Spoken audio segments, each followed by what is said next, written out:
What's bangin' gamers? Welcome to Meme Street. Today we're back on it with Corset 2021 with a new camera angle and a vengeance to try and recuperate from our 0-3 loss yesterday. Pretty tragic, but it happens, right? Maybe I shouldn't draft tutelage every time, but it hurts not to. It hurts to pass a tutelage, you know? When you know the potential of the card like that, it's like... it's so sad to see it go, right? Alright. First pick. Garrick's Harbinger is pretty powerful. I mean, 4-3 for 3 is already like decent stats. Hexproof from black, so it can't be removed by Grasp of Darkness, Final Blow, or whatever the kill is, the kill spell is. And you get essentially card draw off of it. So, definitely first pickable, I think. And green is really strong in this pack with Visionary, Pteranodon, Warden of the Woods. Hellblade is also first pickable. So my pick order would probably be Harbinger, Hellblade, Visionary, and then somewhere between Warden of the Woods and Drowsing Pteranodon. But I think Harbinger is a great first pick. Green is a good color to be in, and it plays great in the 4 power deck, so hopefully we can find more 4 power payoffs or just green creature stuff in general. So let's take the Harbinger and see where we go. Speaker of the Heavens is a cool pick. I don't know if we want it, because obviously it plays into the life gain strategy, being able to create angels passively. But this pack is honestly rather low power. The uncommons aren't great. Opt is fine in like blue-green. Track down can work in a green deck if that's what we're going for. Goblin Wizardry is pretty much only good in blue-red spells, so I honestly think we might take the Heaven Speaker here and just try and like maybe speculate into either like a green-white counters or a life gain deck, you know? Either one could work here, so let's just take the Heaven Speaker and kind of keep our options wide. Alright. Another, like, confusing pack, to be honest. So we see an uncommon and a common pick from this one. Sanctuary, I've spoken about it before. I'm a fan of it, honestly. It goes well in the green-white, or sorry, well, probably could find a spot in green-white. There's cats and dogs in green-white. But usually red-white is where I find use for Animal Sanctuary. Spellgorger Weird is nice in the spells decks. Swindler is like a life gain payoff, so we could pick Swindler and try to go into black-white life gain. That's always an option. Black does seem kind of open, but we're only 2 picks in, so it's kind of hard to say what's open and what's not. So Test and Training goes decent in the 4 power decks. So maybe, I don't know. I think Swindler is probably good enough to try and enable black-white life gain. But now we see the issue of Revitalize goes in life gain, but Battle Rattle Shaman goes well into a green-red 4 power deck. And we're still seeing a lot of blue open, so that's a sign.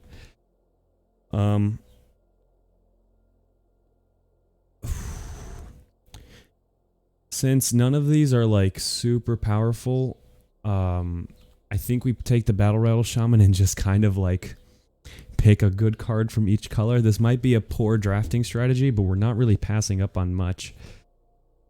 Like, we'll be the most sad if Revitalize doesn't make it around and we find other good life gain payoffs, and maybe we should be taking some of these blue cards. But I really do like Battle Rattle Shaman for just like pretty much any creature-based deck. It makes all of your creatures a threat. So lots of white open here. There is just a Shock, which is super viable. That's a second Frantic Inventory, maybe even third at this point. Blood Glutton for the life gain decks. Again, but we're not seeing any life gain payoffs make it their way around. So maybe this is just going to be like a white creature deck. Although Shock is pretty, like, de facto good card. So I think Shock is the pick here. It just kind of, it takes care of a lot early on. So we see some red in Turn to Slag, white in Ruined Halo. Still seeing nothing really for the 4 power deck, but Turn to Slag is decent as a first pick. Or like to have at least one of, is what I meant. So I think we can comfortably take Turn to Slag here and just increase our amount of red removal. Archfiend's Vessel is super hard to make work. This is pick 7, so we haven't seen our... So Unleashed Fury made it all the way around. Fury does go well with Harbinger. It doubles the amount of cards you get to look at with this ability. But it is otherwise a pretty low impact. It doesn't increase toughness. It doesn't give first strike like Sure Strike would. So Sure Strike is probably the better pick if we're just trying to get a red spell here. And I think that's probably the best thing here, realistically speaking, if we're trying to stay red. Could take Turret Ogre here. White's still open, but these are pretty like last pickable white cards, right? So I think Turret Ogre is like fine. So we might be green-red after all, but we do see the Alpine Watchdog make its way around. Fungal Rebirth is kind of unimpressive. So I think we'll probably just take the Watchdog speculatively, good lord, and see if white-red works out. And we're not really blue at all, so Megalodon would probably be a sus pick. Sniper is probably better than any of these. We're like the least slated towards making a Reanimator work, so I don't think Gloomsower is a pick. So let's go with Skyway Sniper. It does have some utility.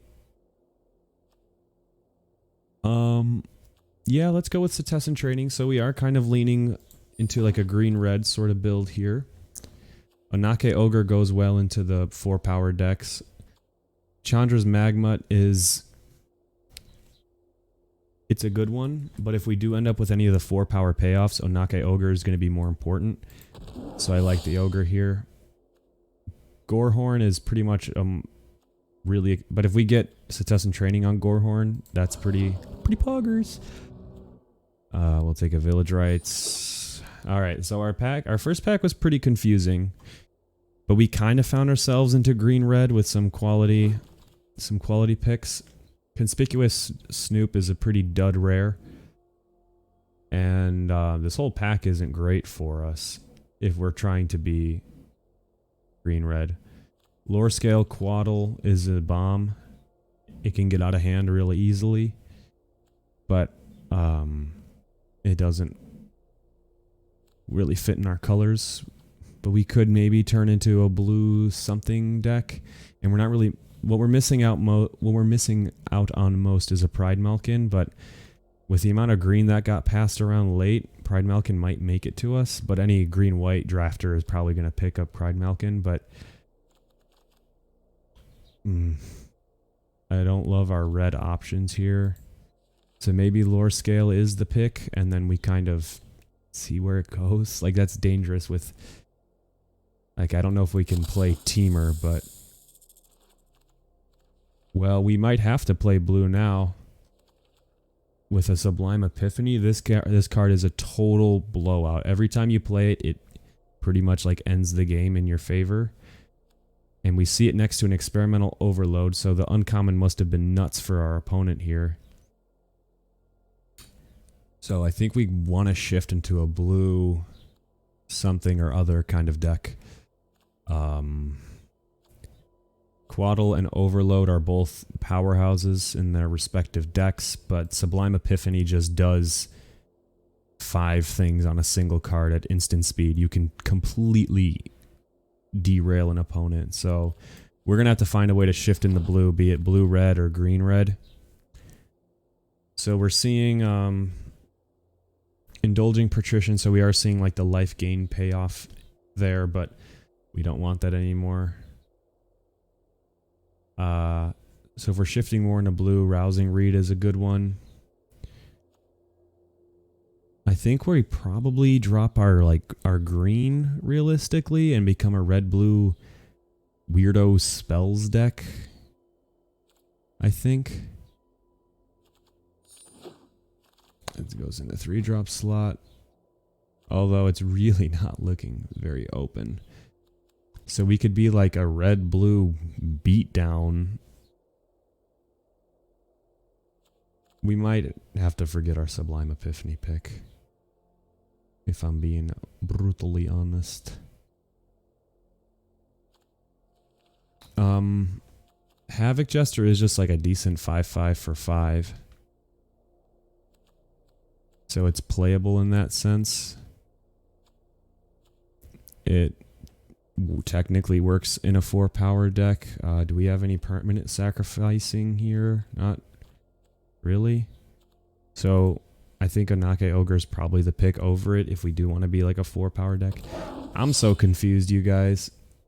See, there's a payoff for the green for the 4-power deck. There's the keynote card.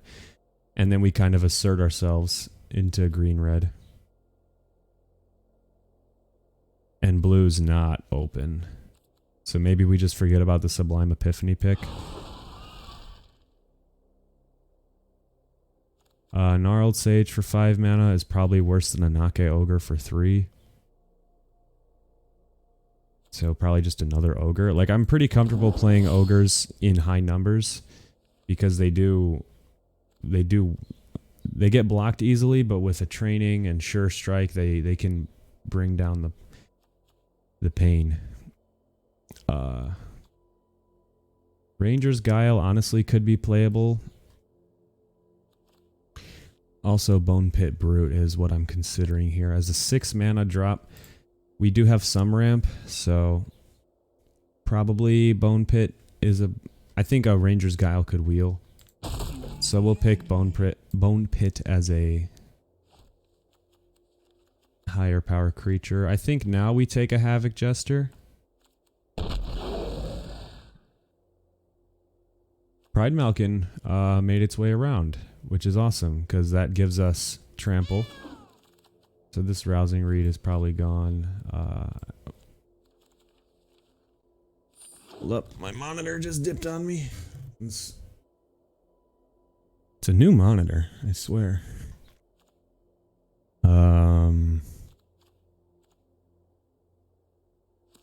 So I'm just going to keep drafting, but look this way while I do it. We'll just take a land there. So now we just want more 4-power payoffs. We want Garruk's Uprising. We want Furious Rise. We want Radda. If we can pick any rare to get, she's probably the one to get. Another okay. Okay. Havoc Jester's not bad at all. Truffle Snout. Perfectly. I'm surprised that made it all the way around. Truffle Snout is a pretty flexible card. Gnarled Sage. Okay, so we're in the right colors. It's a shame I took the Lore Scale Quaddle and Sublime Epiphany, but whoa, poggers. Radda came around. Okay. Whew. I was worried, but we got the Radda. That is Peepo Pog for sure. So Radda just gives you land advantage, gives you land card advantage through being able to play lands off the top of your deck as opposed to out of your hand. You can pump her to just absurd sizes. Goes well with a Success and Training to give her trample.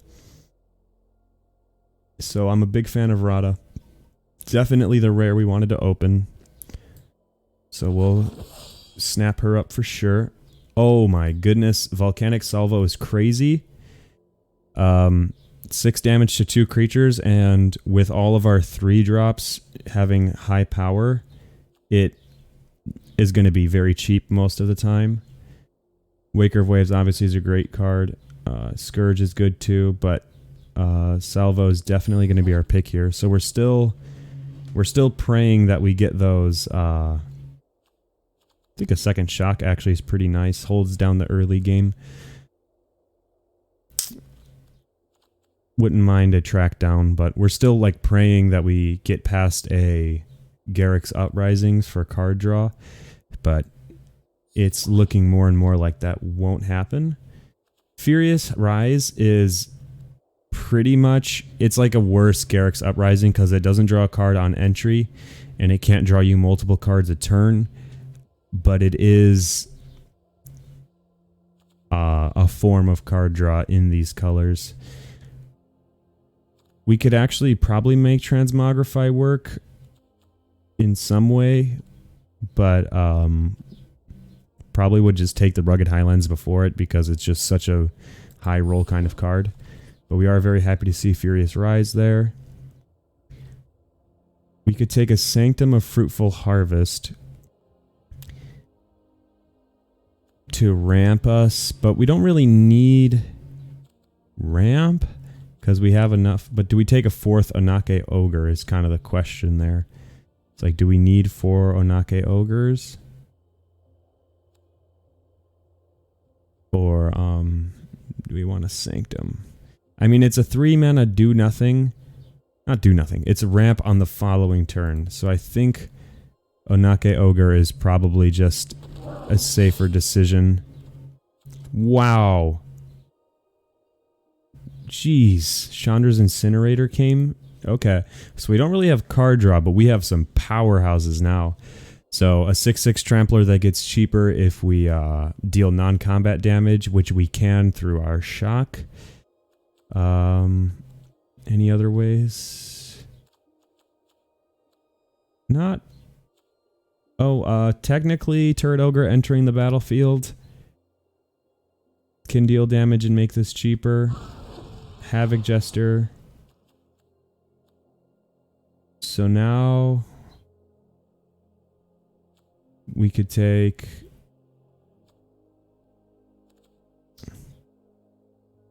I don't know if we want 2 turn to Slags when we already have a Salvo and double shock. But also, I mean, Goblin Arsonist plays well with our Chandra's Incinerator, so probably take that over Life. Okay, well, I should have clicked on it sooner. That was my fault. Track down's good. It's card draw. And kind of, if we're searching for a specific thing, certain payoff, we'll be in good shape. Ranger's Gilly is probably fine. I think we value it over Titanic Growth because hexproof is pretty important and our stuff's usually going to be bigger than others anyways. And now I'm getting a call. We have enough drops. Well, I missed it. Okay. I don't know if we want to track down, but we'll consider it. Nice, we got the land. Hey, my monitor came back on just in time. Sure strike. Sure, why not? I hope that was entertaining, getting my left profile for like 10 minutes. Run afoul. All right. So that draft was scary for sure, but third pack was a huge gift to us. Like, I wanted to shift into Sublime Epiphany, but it wasn't in the cards. There were definitely blue drafters in our pod, and we couldn't out pick them. Same goes for Lore Scale Quaddle. So we're probably hurting over like a couple picks we could have had as opposed to Epiphany and Quaddle. But realistically speaking, in the moment, I mean, like, all of our payoffs came really late. Leafkin Avenger, Radda, Volcanic Salvo. Incinerator isn't like a de facto, that's a 4-power deck card because that can go in blue-red as well. But, or technically like any deck playing red, like Magmuts go really well with Incinerator. But I think it'll definitely find a home in our deck. So, our payoffs came late. There wasn't really a way to have known that it would happen. I think Sage is definitely lower than Havoc Jester or Turn to Slag. Gorehorn is probably a bit much. We need to cut a lot, so definitely don't need that or that. We can definitely cut our things that aren't in our color. We don't need double Sure Strike. That's not important. Pride Malkin and Truffle Snout are kind of suspect cards here. Do we need 7? Yeah, this is probably a 17 lander, considering the things we want to get to. Volcanic Salvo, we're hopefully going to be costing it for no more than like 4 total. Don't need Goblin Wizardry. Still need 4 cuts, huh? Skyway Sniper is not great, but I guess it can kind of play nice in matchups where we're up against flyers. I mean, like, what are the problematic flyers in the format? Gale Swooper is a 3/2, so pouring 6 mana to remove a Gale Swooper. I mean, I guess it doesn't cost us any additional cards, so that's a nice upside of this card, but 6 mana for 2 damage is the most overpriced shock I've ever heard of. There's the Patrician, which has 4 power, so we'll probably never be able to afford. Well, no, 12 mana, no. Like, all of the flyers in the format pretty much outclass this thing really quick. Because like most of the flyers in the format have higher toughness than they do power. So this just becomes a super expensive way to kill them. It does have reach, but if you're getting hit for 1 in the air every turn anyways, like, that shouldn't be your primary concern. Probably. I like the Quad Ogre. Honestly, we're probably gonna theme the deck after them. So we're a super creature heavy deck, but we don't mind that, given that we're just trying to hit hard. I mean, Leafkin Avenger plays really well with Quad Ogre. Do we need double track down? Like, do we need Sure Strikes with just the pure amount of power we have? Maybe double Havoc Jester is a bit much. Like, we won't be sacrificing things ever. I don't think we have any way to sacrifice stuff here. So, wow, we don't actually play creatures until turn 3. That could be a problem. I mean, there are plenty of games where it goes opponent land, you land, opponent land, you land, opponent land. Then they play something. So like the game like starts on turn 3. It's kind of like a game of Commander where you just spend the beginning getting set up. So we like having track downs to sort of play early and then like get ourselves set up early, and then shock to kind of clear up anything that's immediately threatening. I could see us falling flat against white-red aggro because they could just be too fast for us and our ogres don't block well. But anything that kind of plays slow, we should hopefully be able to get over the top with just huge stuff. So, why is it giving me these peasant mountains? I only play mountains that you have to pay 12.5 gold for. Thank you very much. Where the hell are they? There. Yeah. Give me the win mountains.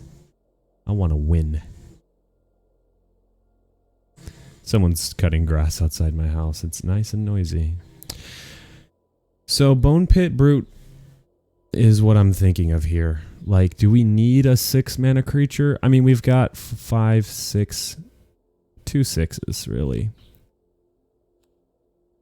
And we don't have, we wish we could have found a, the 6/6 Trampler. That does kind of hurt that we don't have any of that. Any of that guy. Battle Rattle. Does Battle Rattle work here? I think so. I mean, it plays well with Leafkin Avenger's power ability. Maybe we don't need a Sure Strike. I like Truffle Snout because it gives us the life gain. But in a game where we're playing Truffle Snout to gain life, are we really happy about it? He can't get to 4 power. Pride Malkin gives our +1/+1 thing, +1/+1 creatures trample, which means that he essentially places trample upon one of our other creatures until it dies. So I think this is going to be our build. It's pretty high octane in that it's like we slam big creatures every turn and hope they can't block, which we know they'll be able to, so hopefully we can get around them with Sure Strike, Training, Guile, or just remove their stuff. Because there really aren't... The slow decks in the format play Tutelage or are Reanimators. So we're kind of worried about that, and I really wish we could have found a Garruk's Uprising, because Garruk's Uprising is like a slam dunk. It makes these decks work when no other card can. But I think we're in good shape here. I think we've got a legitimate shot, especially... This is at least a 1-win deck, right? Like, we can't falter that badly. Not again. I don't think it's possible. So, yeah, I guess that's... We only really have 2 4-power payoffs. Furious Rise and Leafkin. And Volcanic Salvo is like a pseudo payoff. Having high power makes this cheaper. So, I think we're in good shape here. I think we've got definitely a good deck here. I might be eating my words by the end of this draft, like I did yesterday. But hopefully we find a way to make this work. So I'm gonna exit the recording, and I'll see you in the games. Oh shit, we gotta name it. We gotta name it. All right, now we're ready for the games. Literally 1 win does us better than we did yesterday, so it's pretty low bar. Okay, well, we don't do anything till turn 3, but Radda is definitely a bomb of a card. We got Ranger's Gilly for her. I know it's pronounced Guile. Leave me be. There are my dogs popping off. Igneous Cur is a problem, but is it though? So maybe we play Ogre and then Radda to sort of...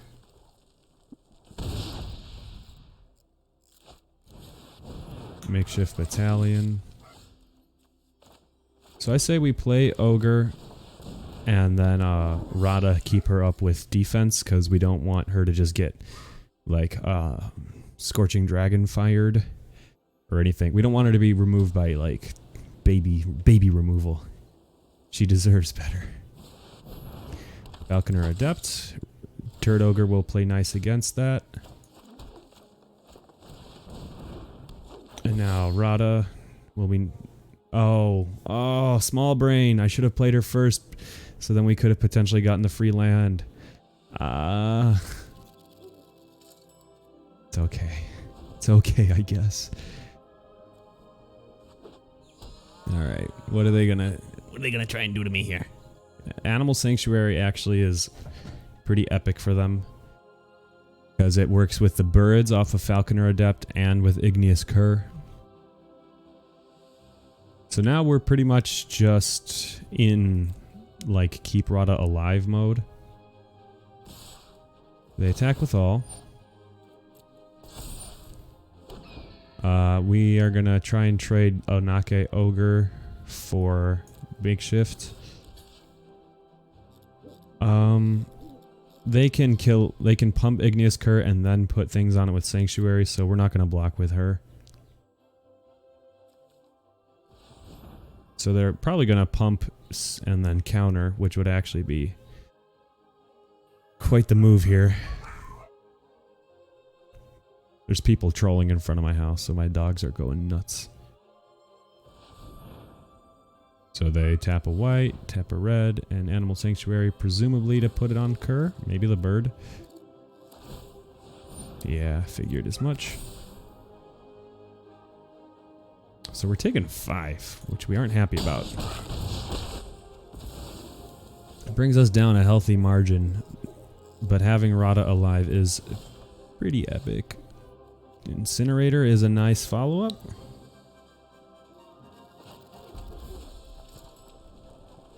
And then we still keep up green for hexproof.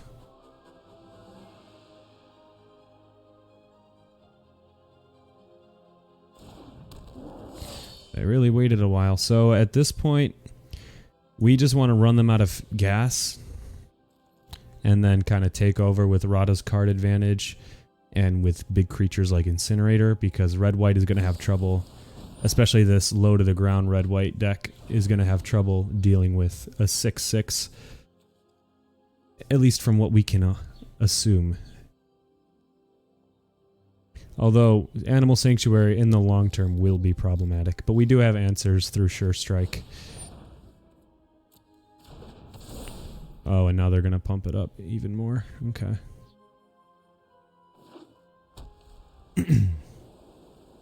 Okie dokie.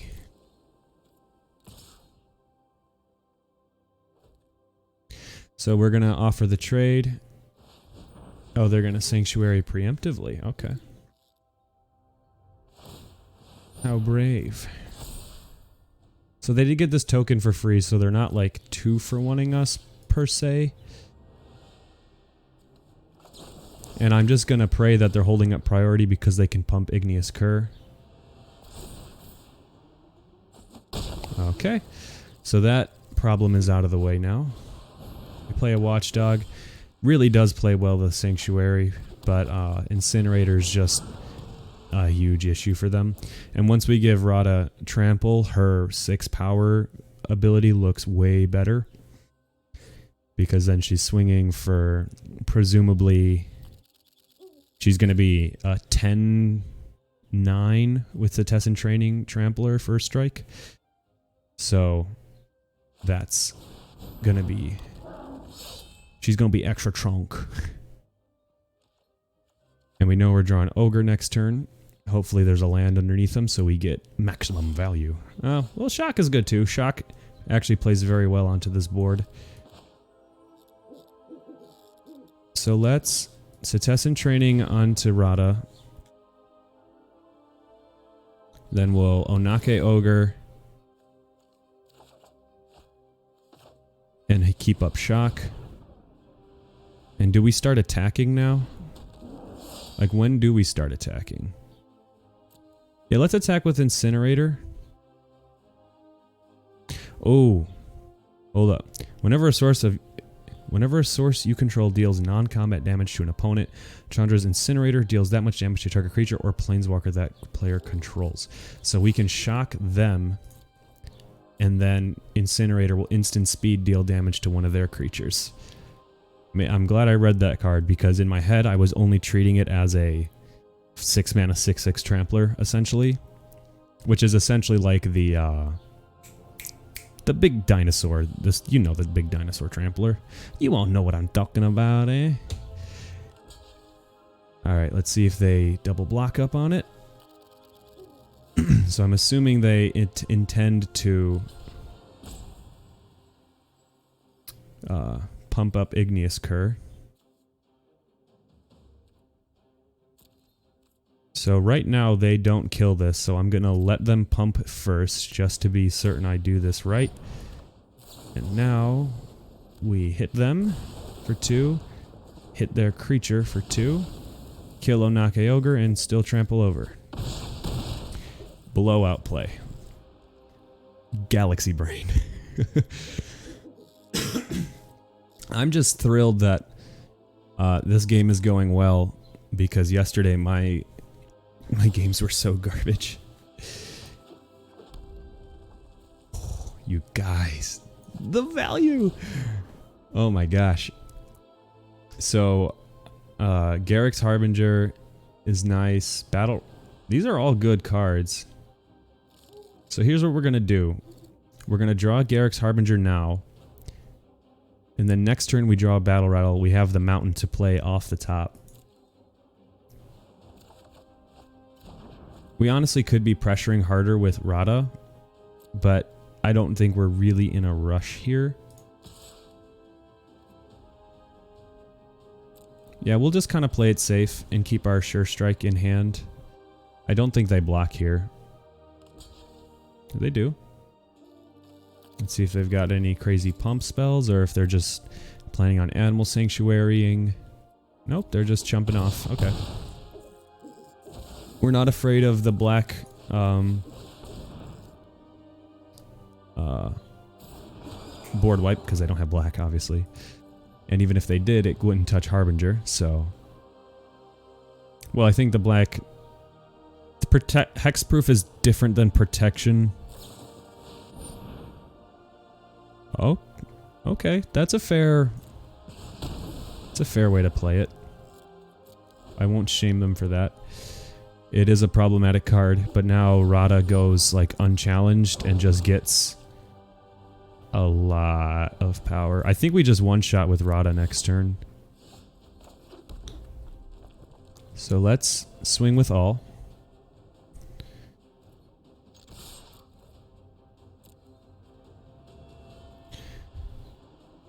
We block Onake and Harbinger. Doesn't have trample. So we will pump up Radda. If they don't do anything about this, I think they just lose. Okay. I think we just win here. Okay. Awesome. That was a nice game. We saw the power. We got our bombs. We had a lot of our bombs. To be fair, we had a lot of our bombs, but they did have a strong start on us. So, on to the next one. Ooh, this one really wants a third and fourth land. And going first, I have a history of keeping 2 landers on the play and really regretting it. Okay. So I think, honestly, probably get rid of Pride Malkin and try and track down for a better creature on turn 3, like a 4-power creature. Radda, Garrick's Harbinger. Salvo and Shock are nice. Like kind of insurance that we are going to have removal for whatever they might play. They know we have a Shock now because I just held up initiative. But that'll be our way of asserting dominance. Play a 1-drop on me. I dare you. I dare you, Pobo 2. Come at me. He doesn't. Rightfully so. We really intimidated them there.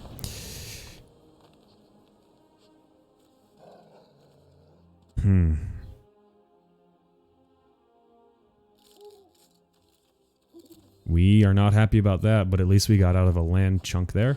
And Onake Ogre is good. That we're lucky to have gotten that off the top. Makes for a nice 3-drop. Makes Volcanic Salvo cost a lot less. That's shockable. Alright, so now we want to stop drawing lands. And we'd like any of our... Got a bunch of 3-drops. A Furious Rise would be great to draw cards.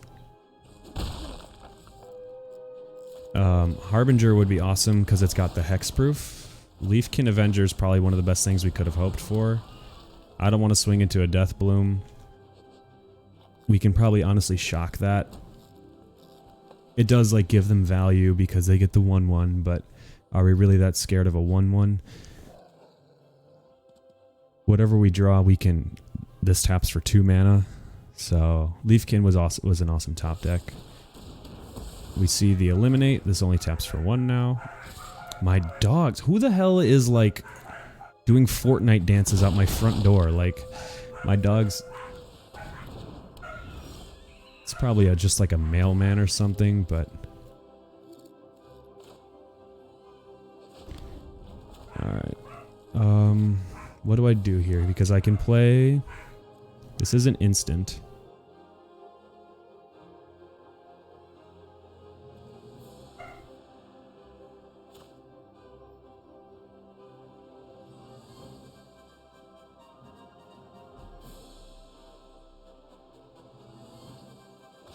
think we'll play Ogre, swing with Leafkin, shock their Death Bloom, and then Volcanic Salvo, whatever big thing they might play. Because the black-green deck, it doesn't have many other shockable targets, really.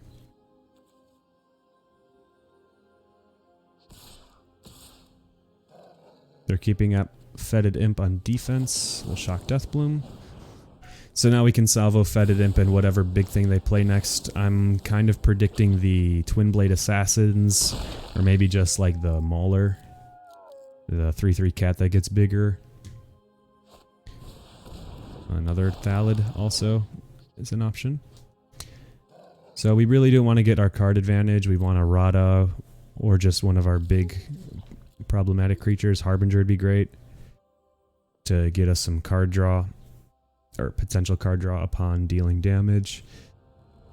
Leafkin Avenger is nearly at the mana where it can just deal power or deal damage equal to its power, so that's a pretty potent ability. Don't want to do it now. I don't really like the premise of using Volcanic Salvo for an Imp and a Deathbloom Thallid.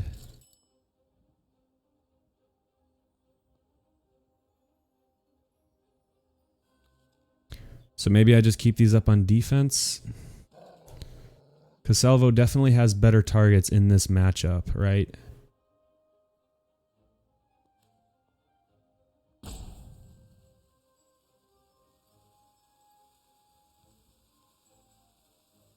But Imp is always going to be a problem. And they would have played a better creature if they could. So I think we're just going to take advantage of their lacking resources. Or what we can assume to be lacking resources. And the Leafkin Avenger ability is going to be especially relevant given the fact that they're going to probably keep Fetid Imp on defense. And they're kind of desperately trading resources here. It is definitely, you know, 2 1/1s for my 4/2 is worth it for them. Especially because it doesn't have trample or anything, but getting those out of the way for future attackers, potentially. So we're in trouble. I mean, we're top decking. They attack with Fetid Imp, so they've got something. Wow. That's their 3rd Fetid Imp, I believe, and a Snare Spinner. So they're all defense right now. I can activate... No, I can't. Now I can. Yeah. So we're just going to pass the turn, deal 4 with Leafkin. So they're dealing 2 a turn. We're dealing 4, dependent on what they have in their hand there. So both of us are kind of flooding. Obviously, we don't have a lot of... Can't block that. We're not playing a ton of action.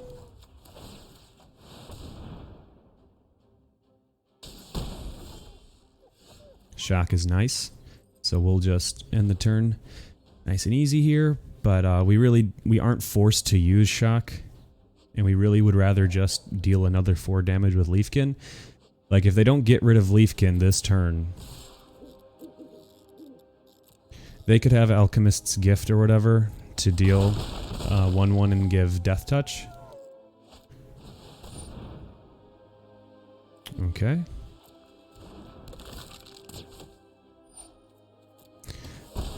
So if they let us untap, if this isn't... Yeah, I was going to say, if this is something that doesn't get rid of Leafkin, Leafkin can just hit for 4, we untap, hit for 4, and win. So let's hope game 3 goes as smoothly as the previous 2. And with a hand like this, there's no reason to expect otherwise. Harbinger is nice. They mulliganed. We feel good about that. Let's see, are they going to mull down to 5 on the play? Ooh. So we might... oh my goodness. Excuse me. We might track down for a forest just so we can get this Harbinger on turn 3. Well, now we don't need to do that. I mean, we're still going to track down to be efficient with our mana, but we have the double forest now, so we can kind of slam some creatures on the top with track down. Concordia Pegasus doesn't line up that well against our Harbinger. They don't have to know we're red. Not quite yet. Bone Prit. It's a fine draw. Yeah. And also Leafkin is a great turn 4 play, so we're gonna have some nutty power entering real soon. With a Harbinger, Leafkin, Volcanic Salvo in the hand. If they're stuck on 2 mana, they are in trouble. Okay. I was gonna say this would honestly be a pretty like sad game if they were stuck on 2. Because we have a lot of power at our disposal here. So they're gonna have to try and find a way to kill this with their Heartfire Immolator. I mean, I'm assuming that's what they're gonna be going for. Or they might want to save it for Leafkin because they know we have it. So we've got some quality threats to play out here. Or they might just have plain old removal. Dragonfire is one of the cleaner answers. That's one of the crummy things that Harbinger's always going to have against him in this format, is that Scorching Dragonfire is just the cleanest, perfect answer to him. But they're down to 1 card, and their board state isn't, like, tremendous, you know? We can shock Heartfire at instant speed, so next turn we'll probably Anake, keep up shock. But for right now, we're just getting our value on the board. And then we can Volcanic Salvo if they get some problematic permanents. In red-white, we don't want to see Subira. Planeswalkers, I guess. Basri's Acolyte could be a problem. So there's a few things we don't want to see on the other side of the board here, but we are going to outclass them pretty quickly if this is the only... these are the only creatures they have to offer. We don't want to block, but they're probably going to find a way to kill this with Heartfire Immolator. I don't think they'd swing otherwise. Alright, well, let's Anake Ogre here. So then we can actually use Volcanic Salvo this turn if we wanted, given that we have the tap ability on Leafkin. Okay, they don't have Swift Response. Usually the aggressive decks don't carry Swift Response. That's a bit more of a slower strategy.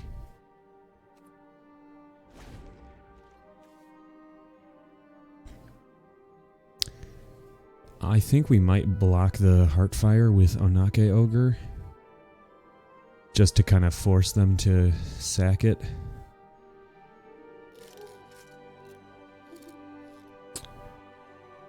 Because if we target it with shock, it's going to get sacrificed, right? Like, it's going to be our main issue here, so we want it to die this turn one way or the other. So we'll put up our Anake.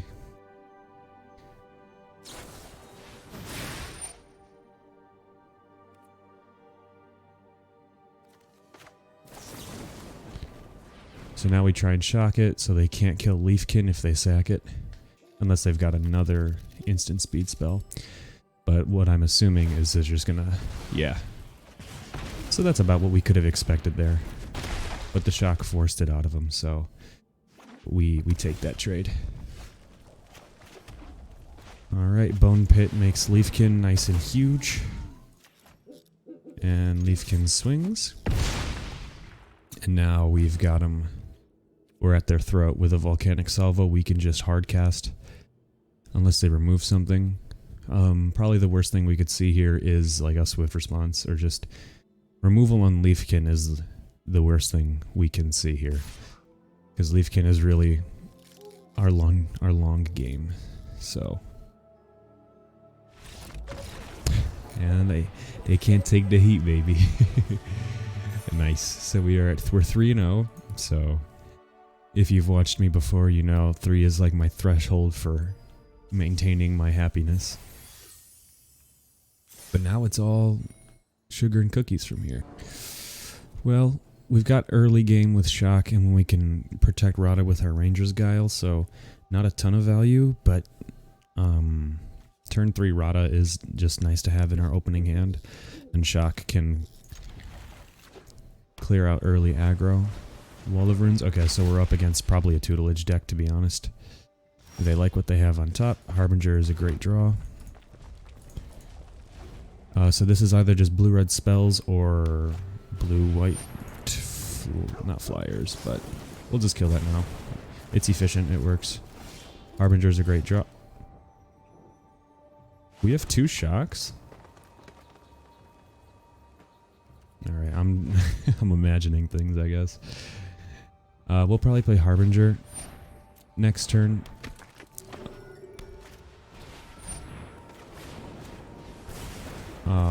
So we can keep up our Ranger's Guile for Radda.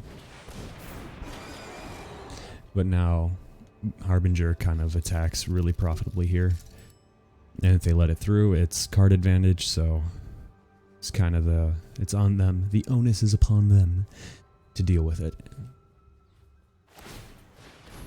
They discard their Waker Wave, so they're probably searching for...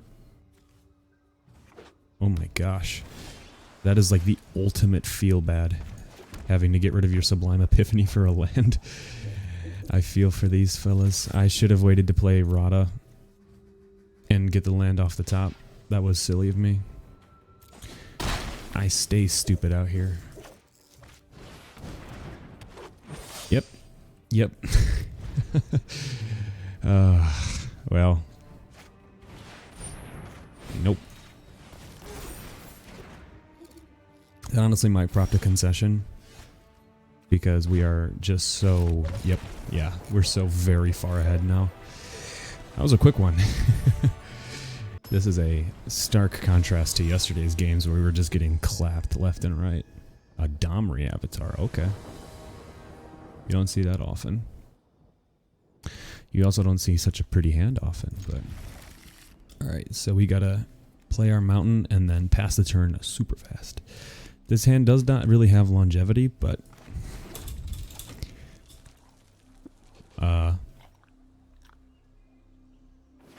Volcanic Salvo is just a bomb to have in your hand. Double Shock, oh my god. I guess we'll keep up 2 red in case we need to. They've got the Basri Plains. Plainses? No, it's just plains. Like airplanes is in the night sky, like shooting stars. Oh, no, thank you. Alright, double Onake into Volcanic Salvo is a nice business plan. So they're the red-white low to the ground, so our shocks are just mega effective. The boys have arrived. Just guys being dudes.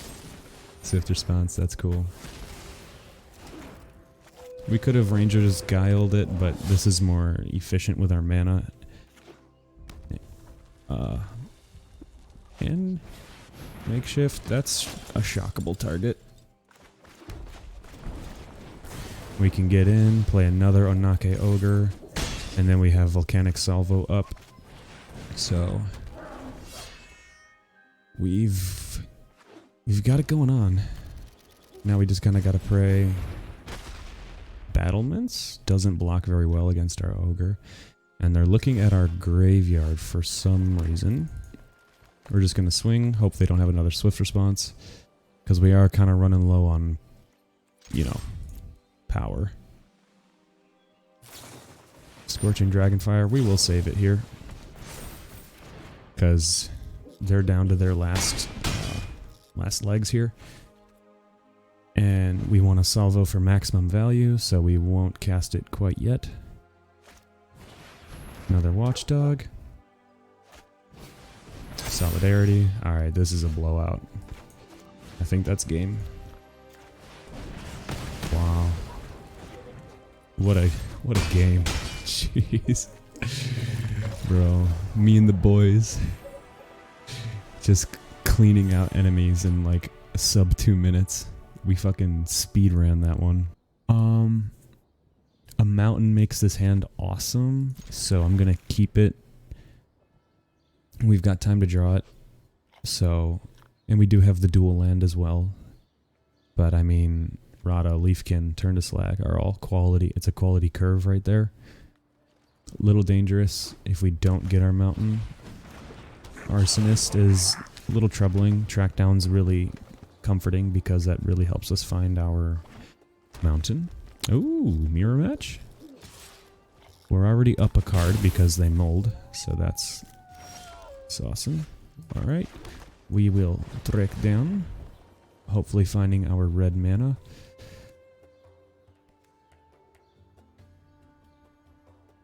Do we want to keep this ogre? I think we could get hotter draws probably. And then, the salvo, it's about as hot of a draw as you can get. This shit's volcanic. Do we want ogre though? That's the question.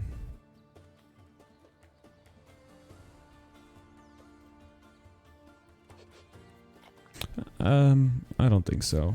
Especially because we're going to be playing Radda on our next turn. So then we want to find a land off the top.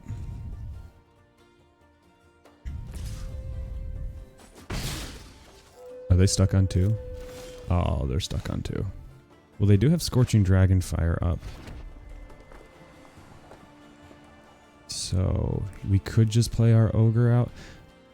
Let's play our ogre to draw out removal and also for Radda to be able to find us a land off the top potentially. Because, yeah, well, we won't block that because we're trading 1 damage for 4 on the crackback. And we galaxy brained that. We knew they were going to play that shit. And Radda would have eaten that removal. So we keep up shock here. Not a bad. Ooh, double scorching. Okay, well, you know, they got to do something with their 2 mana. So we'll keep up our shock. If they have another piece of removal, we'll be just a little bit peeved. Okay, they're going to find their land here almost certainly, but oh, I bet they might just all be lands, by the way. But we are in a healthy position here, to say the least. Don't... Oh, I should have Setessan training, but I guess I don't have to.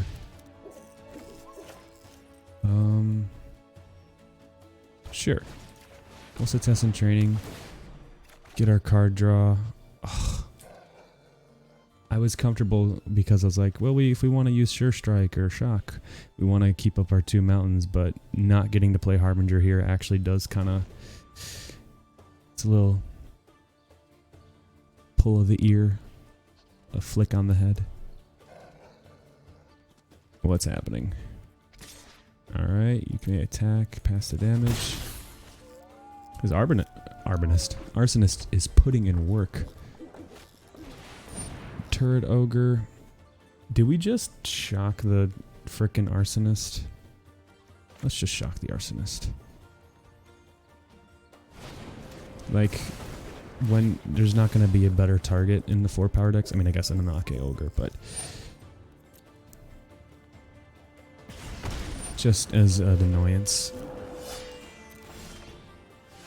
Although in theory, I suppose we could have saved it for like a potential Chandra's Immolator. So first strike is gonna come in handy there.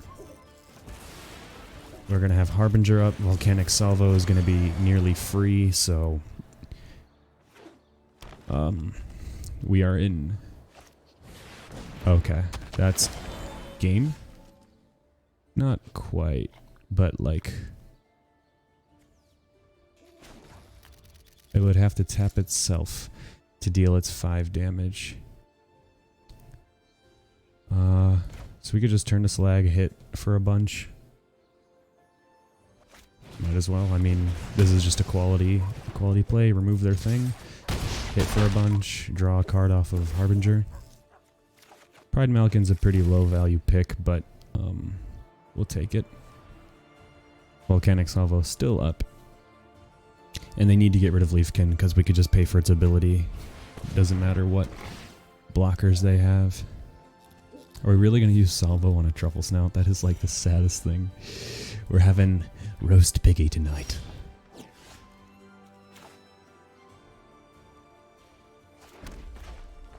Well, I don't know. Try and draw out removal or something. We'll put a +1/+1 on Harbinger so they both have trample. Just go for the kill, I suppose. 2 red mana, so they can remove... Can we use this ability? We cannot.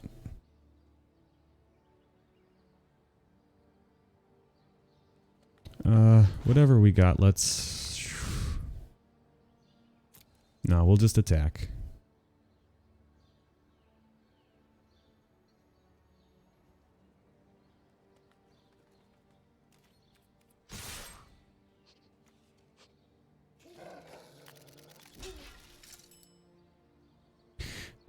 I should have used Salvo, but I think we have the win anyways. Like, okay, just like, I was regretting it.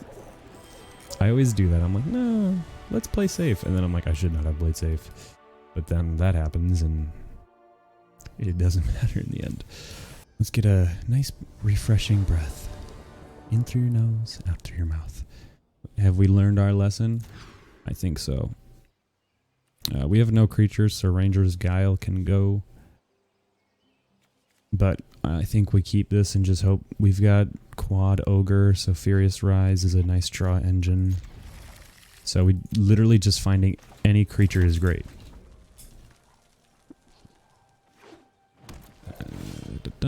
Track down. Awesome. So that helps us grab our creatures. Incinerator with double shock in hand is actually pretty exciting. But how's this going to work land-wise? Harbinger. Or let's draw the forest now so they don't see our Harbinger. Play it next turn. The following turn, draw Chandra's Incinerator. And have Furious Rise out. So I kind of like this. I like this just the way it is. And if we can shock something to get it out of the way of Harbinger, Drowsing Pteranodon is probably like the saddest thing we could see. Because it kills our Harbinger. It blocks our Harbinger very, very well. But in the mirror match, who's got the better cards? Furious Rise next turn. Just nice little, essentially draw an extra card a turn. As long as our Harbinger stays out. And Incinerator either to make it cheaper with shocks or just with shocks in hand is pretty much exactly what you want. So we people Pagananda Chandra's Incinerator.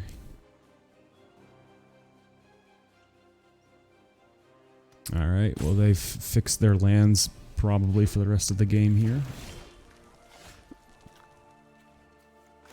Furious Rise, play our land. We don't want to attack into that. Nake Ogre's not bad. We will comfortably play him. We do want a mountain so we can shock and Incinerator in the same turn. That is a serious issue. And we don't find a land either. Well, I guess we play Onake Ogre and pass the turn.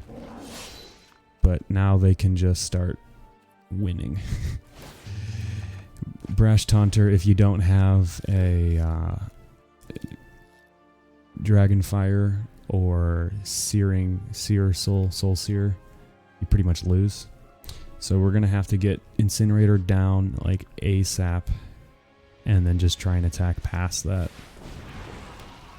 Uh-oh.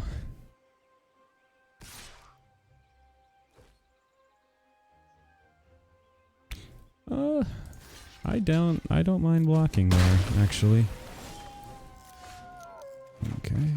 We stay on that not drawing a mountain type beat. At any point though, Brash Taunter can just start killing us, so Havoc Jester we don't really care about. We'd rather just have a land to play Incinerator, but then again, if we play Incinerator then they have 6 damage to us every turn, so we need to I don't think we have anything that bypasses Brash Taunter,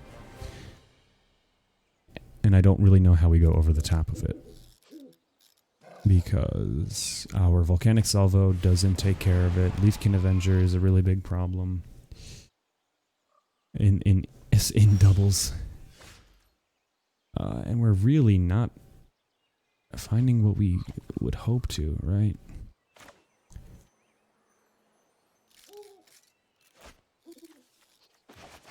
I guess we just Turret Ogre, and that does make Chandra's Incinerator cheaper, but that doesn't really mean much to us. If we put a attack with Harbinger, it doesn't get past Taunter. There's our mountain. I suppose we could have played the Havoc Jester instead of Turret Ogre. That was... I just kind of, as soon as I saw Havoc Jester, I'm like, I don't care, we're losing anyways. So I'm in a pretty sore mindset. But they can start doing a ton of damage, because these each tap for 2, so they have 2, 4, 6, 8, 9 mana. So they can just kind of do whatever they want to us here. They've got a full grip. And we've got... oh, now Brash Taunter can kill a Nake Ogre with his fight ability. It does tap him though, so he can't attack, so they should wait till our turn to do it. But hopefully they don't, because that would be make us attack a bit more easily. Incinerator into Shock. Truffle Snout. They give the +1/+1. A competent +1/+1. Truffle Snout is such a good boy. He's the honorary goodest boy.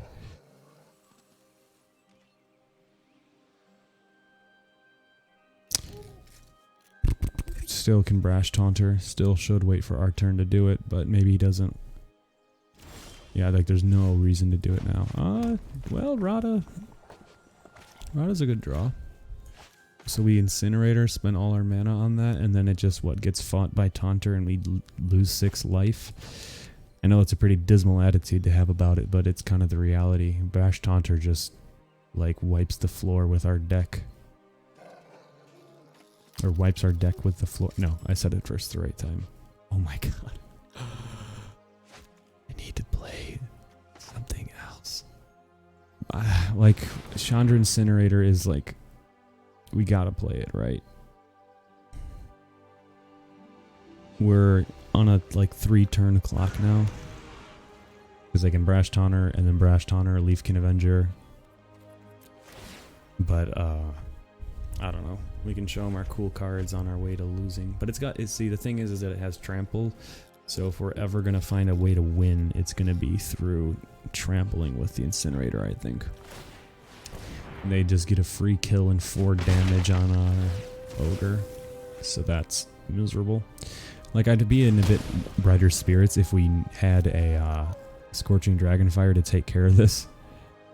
But we don't. So, I mean, our opponent doesn't know that. So they might play as though we have a Scorching Dragonfire. But we know that that is not in this deck. That's not a feature. That did not come standard with the 2020... Radda and the Boys model XRT.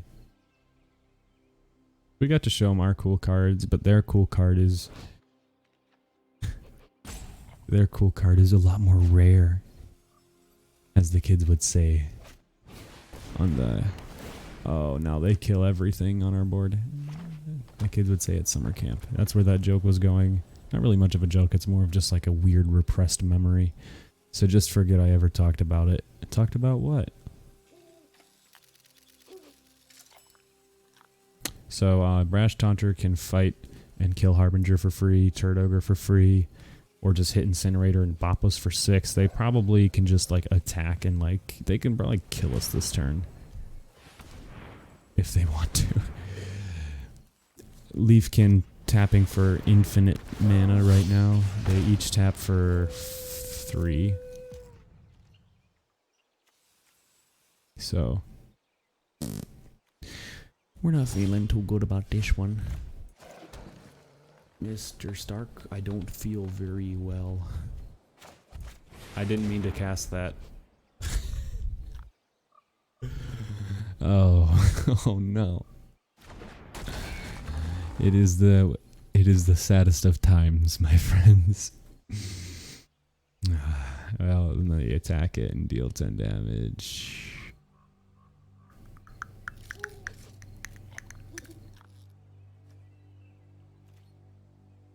Yeah, we lose here. Like if we attack, they block, it gets dealt 10, and then they fight it and it gets dealt 10 more. And we don't get through with trample. That was an accident. So, I don't know. Like next turn, what? They've got 3, 6, 9, 12 mana. I don't know. I'm not going to kill myself. I'll let them have their fun and craft lethal however they so choose. But I'm not giving it to them. I'm putting the foot down. But yeah, I mean, we did kind of give it to them by doing that. Because then a Leafkin Avenger activation just kills us. So that was a little bit sus. Gosh, Mickey, that was fast. Okay. I'm losing my mind. Brash Taunter really got the best of me there, both mentally and gameplay wise. But of course, you kind of want to top off your games with the 7th win. It kind of transcends you into the upper planes of existence when you're capable of going into 7 wins. Not an amazing hand, but Onake Ogres make Volcanic Salvo really cheap, and we kind of saw what the Onake Ogre beatdown does to certain decks that slip up in the early game, and we're on the play, so it's kind of hard to say no. Incinerator is a nice draw as well, but we do need to find our mana. Not happy about the track down now. A turn late, really. So I think we just put up the pressure because it's blue-white. If we get... Okay, I was like, if we get Lofty Denialed, we are very sad young men. Sad boys in the chat. Containment Priest is icky. Okay, so we're just gonna... Do we trade?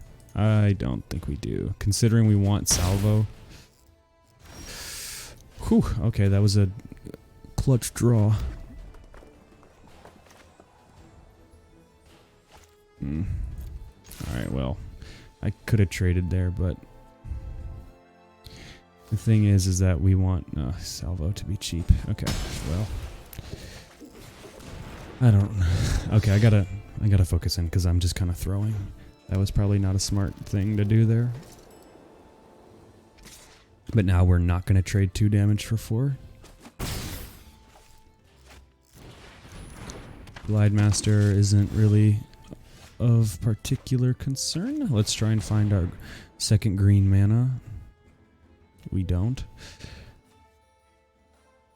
Battle Rattle's not a bad card per se. And with Incinerator giving our Trampler more power is an exciting prospect. So I think we'll just keep it like this. Play our 3rd mountain. And now I think we hang out on defense. If they spend their whole turn giving something flying, We're not really hurting over that. And then next turn, we can Incinerator. And then Salvo is, oh boy, nearly free. Well, it's going to make a good Salvo target. I can tell you that much. So we'll block Containment Priest and then first strike our Ogre. So they do get the token with it, but you know, I've had worse experiences in my life, so Incinerator makes a great blocker in a weird way.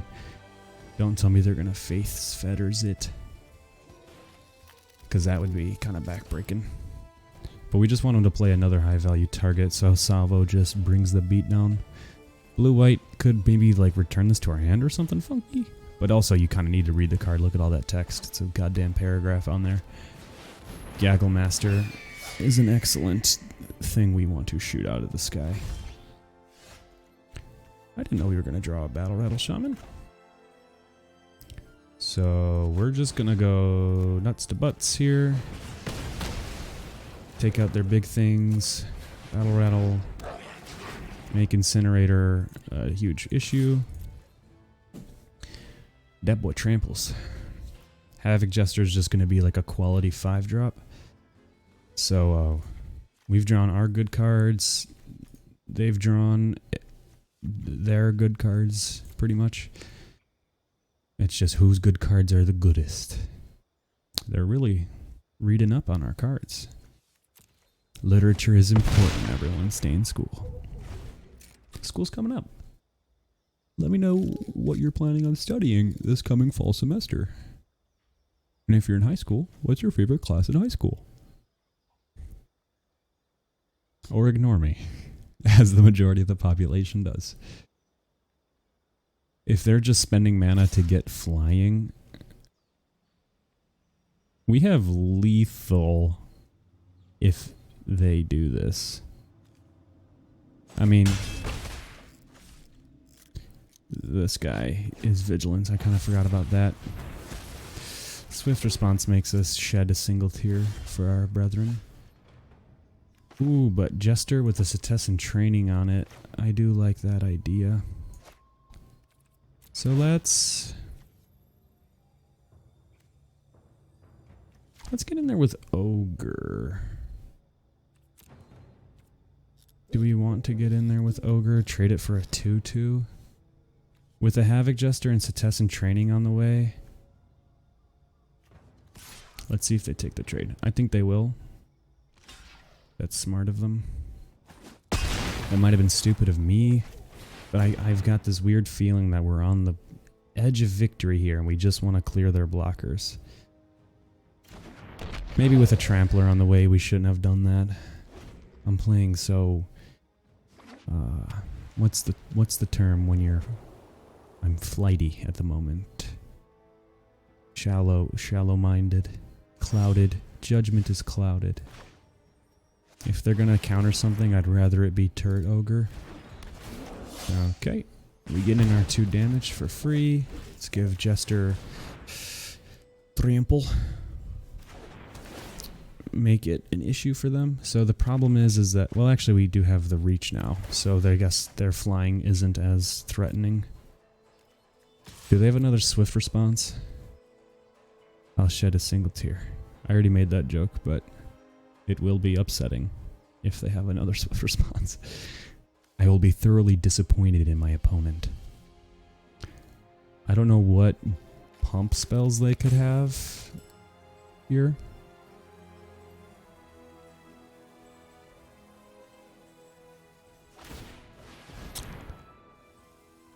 Wow. That's a risky play. Getting rid of your Waker of Waves when you're on the verge of playing it. I don't like the image of being empty-handed. It makes me look more vulnerable than I am.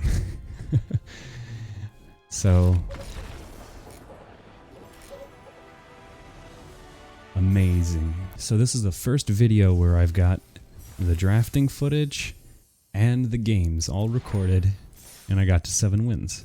So yeah, let's do a quick little deck review. Not much to be said, really. I mean, it's a pretty simple list. We found our bomb payoffs. Well, I wouldn't say that we I mean, we did get lucky, right? Harbinger is a great first pick. Just, you know, a pretty much a must-answer target or must-block target. It doesn't line up great because it's got the Scorching Dragon Fire kind of holding it down. But if it can actually attack through, it's like a serious issue. Radda was a nice lucky rare that we got because I was like, oh, Radda would be good. And then we got Radda. So, you know, I can't say it wasn't lucky, but Radda, I think, won us a match or two. Leafkin, obviously, was the payoff we were looking for, but since we kind of slotted ourselves in, we started taking the good red and green cards. Leafkin got passed to us. Volcanic Salvo also got passed to us, which was just like a godsend because this one won us a few games, I think, and it's just such a high value card, especially when having 2 creatures on the board makes it nearly like free, or just like 2 to 4 mana. It is an insane effect. Incinerator didn't do too much work. Well, it definitely pulled its weight when we played it, but we didn't see it too often. Battle Rattle Shaman basically makes our tramplers even more threatening, so that was nice. Furious Rise, we literally played it in 1 game, and I think we lost that game anyways. So, really, what I've learned from this draft, I think, I always thought that the 4 power deck was sort of unplayable unless you had Garruk's Uprising, because it just provides... Let me show you Garruk's Uprising, so if you don't know what I'm talking about, you will now know. So, it ETBs, draws you a card. Creatures you can control have trample, which is just awesome for a 4 power deck and higher, obviously. And then whenever a creature with 4 power or greater enters the battlefield, you draw a card. So every Onake Ogre draws you a card and has trample. Has trample, draws a card. Has trample, draws a card. Has trample, like, so it makes all of your creatures so much higher in value. And so I always kind of thought that this deck needs to have that, especially over Furious Rise. Furious Rise is just like half the card Uprising is, because it essentially draws you 1 extra card a turn.